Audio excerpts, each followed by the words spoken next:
नमस्कार साथियों, news power में आप सबका स्वागत है। न्यूज पावर आप सबका हृदय से स्वागत करता है।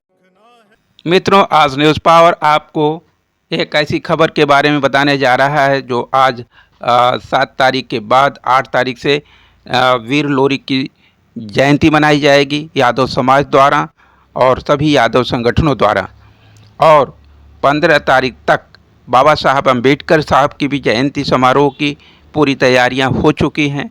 अम्बेडकर सेना के द्वारा, भीम सेना के द्वारा, समस्त बहुजन समाज के द्वारा। आइए बाबा साहब तमाम ओबीसी वीर महापुरुषों आदरणीय साजिद जी, जिसके नाम पर यादव समाज गौरवान्वित होता है, चूँकि उन्होंने अपनी पद यात्रा से जिन यदुवंशियों को अहीर कह करके अपमानित करने की कोशिश की गई, उनके लिए उन्होंने यादव कहलाने का परंपरा शुरू कराई कि हम सिर्फ यदुवंशी हैं और यदुकुल शिरोमणि भगवान योगेश्वर श्री कृष्ण और धरती पंच तत्वों के स्वामी, पंच शिवलिंगों के स्वामी महादेव की परिवार के अंश हैं। माता आदिशक्ति पार्वती जो हिमालय यादव यदुकुल शिरोमणि हिमालय राज की सुपुत्री के रूप में खुद अवतरित हुई। माता विंध्यवासिनी खुद यदुकुल शिरोमणि के रूप में अवतरित हुई। तमाम वीर छत्राणियों ने भारत की रौनक को बढ़ाने के लिए तमाम वीर पुत्रों को जन्म दिया, संस्कारित किया और वीर योद्धा बनाया। चाहे वो राणा जी हों, चाहे वो वीर पुरुष छत्रपति शिवाजी महाराणा प्रताप तक की यात्रा में ये सब छत्राणी यदुवंशी मातृशक्तियों का ही योगदान था। भारत जीत का ऋणी है। आइए वीर पुरुष लोरी यदुकुल शिरोमणि पुरुषोत्तम चरित्र के स्वामी आप सबका हृदय से अभिवादन, स्वागत। आइए हम सब मिल कर के इस ओबीसी और एससी समाज द्वारा जन्मी इन विभूतियों का सम्मान करें। ये सम्मान दिवस है। इस सम्मान दिवस का पीरियड है 8 तारीख से 15 अप्रैल तक का। 8 अप्रैल से 15 अप्रैल का ये जन्म शताब्दी पीरियड है ओबीसी और एससी समाज के महापुरुषों का। आइए हम इसीलिए सभी बीबीएस परिवार के न्याय मित्र इसे राष्ट्रीय समारोह के रूप में मना रहे हैं। यादव दिवस हो या वीर लोरी की जन्म शताब्दी हो या बाबा साहब की जन्मशती हो, आइए जय भारत, जय गीता, जय संविधान के उद्घोष के साथ बीबीएस परिवार के न्याय मित्रों के सहयोग के साथ श्री गीता शरणम और न्यूज़ पावर के इस सानिध्य में आपका समर्पण और सहयोग आहूत है, आवाहन है। आइए हम भारत के लोग, हम भारत के वीर सपूत इन पर्व को, बाबा साहब का संदेश था इस पावन धरा पर, बाबा साहब का अवतरण इस पावन धरा के स्वर्णिम युग की शुरुआत का आदर्श बिंदु था, जहाँ से शुरू हुई थी। लेकिन दुर्भाग्य बाबा साहब का 20 साल होते हमारे साथ, तो शायद भारत का ये स्वर्णिम इतिहास में ऐसे दानव संस्कृत का इतिहास दोहराया नहीं जाता जो आगे आपको देखने को मिल रहा है।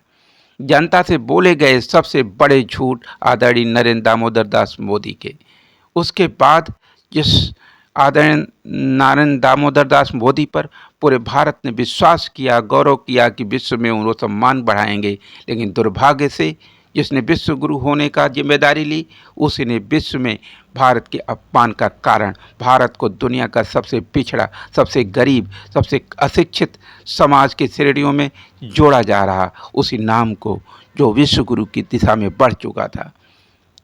जिम्मेदारी ली गई थी कि हम भारत को दुनिया का विश्व स्तरीय विकसित राष्ट्र बनाएंगे।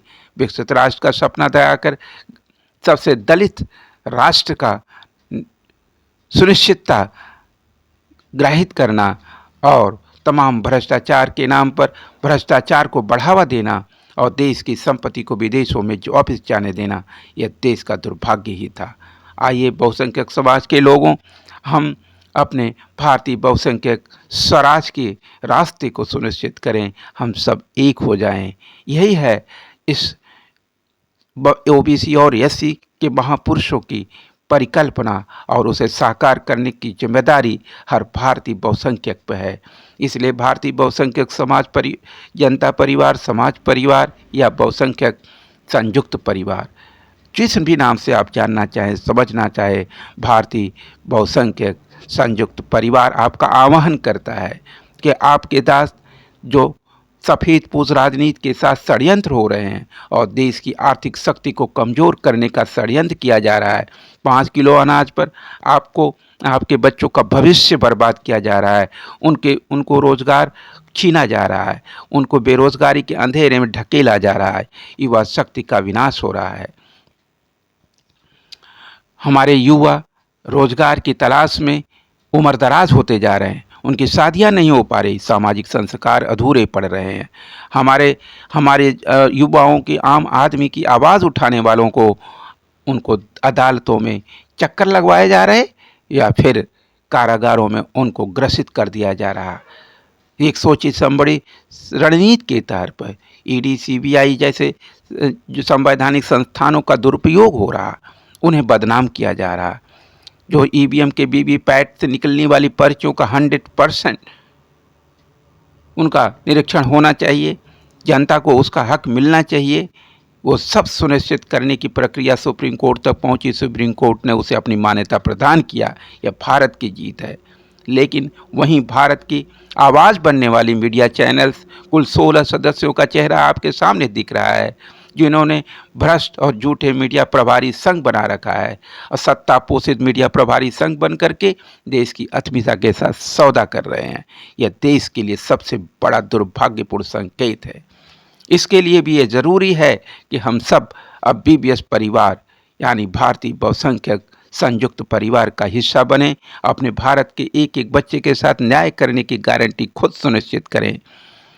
न्याय की तस्करी, दलाली की सुपारी जिस भारतीय संस्कृति का हिस्सा बना दिया गया, वो एक सोचा समझा षड्यंत्र है। जिस न्याय के लिए भारत का नाम पूरी दुनिया में डंका पीटता था, आज वही भारत की सरकारी संस्थान शोषण और शोषक के यंत्र बन चुके हैं और न्यायिक तस्करी की अड्डे बन चुके हैं। ये भारत की अस्मिता के लिए इससे बड़ा दुर्भाग्यपूर्ण काला दिन कुछ हो नहीं सकता। आइए महादेव और योगेश्वर श्री कृष्ण के भारतीय सनातन और प्रजातांत्रिक मूल्यों के संस्कारों से अपने भारत को मजबूत करें। भारत के बच्चों को महादेव के उन पंच परमेश्वर, पंच शिवलिंगों के स्वामी महादेव, जिन्होंने सृष्टि रचना की है, जिनके शरीर का अंश ही पंचदेव हैं और जिससे संपूर्ण सृष्टि, पूरा यूनिवर्स निर्मित होता है, उनके वैज्ञानिक पहलुओं को समझे। भगवान योगेश्वर कृष्ण के वैश्विक पारिवारिक जो है संस्कारों को समझें और हम एक वैश्विक संयुक्त परिवार के निर्माण में अपना योगदान सुनिश्चित करें। इसी का आह्वान वैश्विक वसुधैव कुटुंबकम, वैश्विक पारिवारिक चरित्र की स्थापना का उद्देश्य लिए बीबीएस परिवार, भारतीय बहुसंख्यक संयुक्त परिवार, जिसमें धर्म और जाति की सभी सीमाएं अपने आप विलुप्त हो जाती हैं और उनकी निर्लिप्तता से बहुसंख्यक समाज मुक्त हो जाता है और बाबा साहब का वो संदेश पूरा होता है कि आओ हम संगठन बनाने में नहीं, संगठित होने में विश्वास करें। आओ अपनी ऊर्जा, अपनी शक्ति का इस तरह से संयोजन करें, हम सब एक मंच पे आ जाएं, हम अपनी पूरी शक्तियों का एक साथ उद्घोष करें। तभी भारतीय बहुसंख्यकों को उनका स्वराज वापिस होने का संभावना है।